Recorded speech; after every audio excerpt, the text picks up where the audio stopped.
I'd like to start off by thanking you for letting me work with Birdie. She was a ton of fun to work with. So we're going to start out. We're going to walk up to the door, and I'm going to ask her to sit. Manners-wise, I like her to sit for me at the door. When I open the door, that doesn't mean break your sit. Only break your sit when I say free.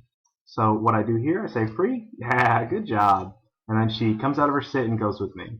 And now we're going to do some loose leash heeling, loose leash walking. Right now I just ask her to heel. Good. And if I change direction, I want you to change direction with me. And always maintain that loose leash. So she gets on a tight leash and I say no, and I give her a correction on her collar. There you go. Good job.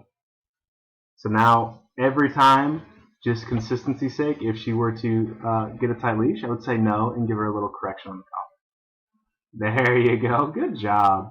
And I want her to walk with me and pay attention to me. I don't want to have to do all the work for her. I expect her to keep track of where I am. So now I'm going to ask her to sit. Yeah, good job. And like I said before, sit means sit until I say free. It doesn't matter that I dropped your leash. It doesn't matter that I'm walking away from you. Sit means sit until I say free. And if she were to break her sit before I say free, I would simply say no, and then come back and give her a correction.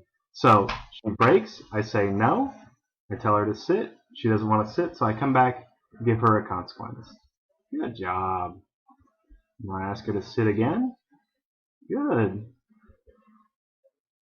So none of my body language means anything. The only thing that can get her out of that sit is the word free, and anything that she would do to break that sit before then would just get marked with a no and then a consequence.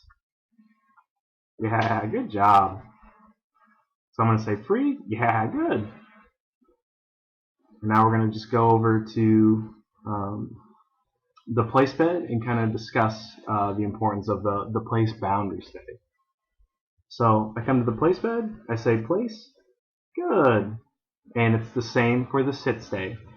You follow the 3 rules while you're on the place bed. Don't jump up, don't bark, and don't leave until I say free. And I never use the place bed as a punishment or as a timeout. I only reinforce the place bed, because that is her space. She can do whatever she wants as long as she follows the 3 rules.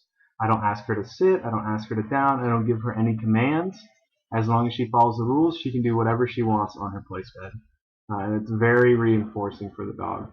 I would always keep the place bed in the socially significant areas, anywhere where she can be involved with you guys, but not on top of you. So if she's in the living room on her place bed, she can be with you when you guys watch TV or something like that, but not just on top of you. And the same thing when visitors come, you can put her on place so she can see the visitors.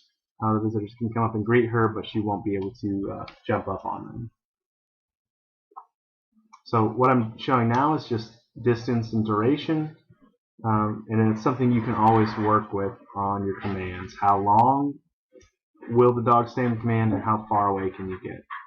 And she's also working on distractions. There are several other dogs in the building, and she's able to understand, hey, do this one job for me. So thank you very much, and I can't wait to work with Birdie again.